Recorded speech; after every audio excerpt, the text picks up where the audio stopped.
Wow, Enamul Haque বিজয় যেন বাংলার বিরাট কোহলি। দর্শক, অনেক সমালোচনা কাটিয়ে বিপিএল থেকেই নিজেকে তৈরি করতে চান এনামুল হক বিজয়। কেননা জাতীয় দলে সুযোগ পেলেও এর পরিবর্তে সুযোগ আসে এনামুল হক বিজয়ের।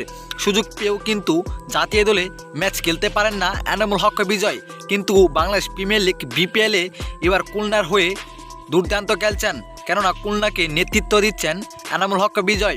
নিজের দলকে অসাধারণভাবে দলকে ফাইনাল অবধি পৌঁছাতে অনেক চেষ্টাই করছেন এনামুল হক বিজয়। যেখানে আজ সিলেটের বিপক্ষে প্রথমেই ব্যাটিংয়ে নেমে একের পর এক উইকেট হারাতে থাকেন খুলনা টাইগার্স। তবে অফিলিংয়ে নেমে শেষ পর্যন্ত দলকে অসাধারণ ব্যাটিং তাণ্ডব করে জেতার মতো স্কোর করতে পেরেছে এনামুল হক বিজয়ের হাফ সেঞ্চুরির উপর ভর করে খুলনা টাইগার্স। যেদিকে আজ অসাধারণ 50 করে বিপিএলে রানের তালিকায় 3 নম্বরে আছেন এনামুল হক বিজয়। দর্শক, কি মনে হয় এনামুল হক বিজয় এবারে বিপিএলে সেরা রানের তালিকায় 1 নম্বরে থাকতে পারবে?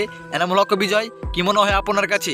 অবশ্যই জানাবেন আপনার মতামত আমাদের এই ভিডিওর কমেন্ট বক্সে। ধন্যবাদ।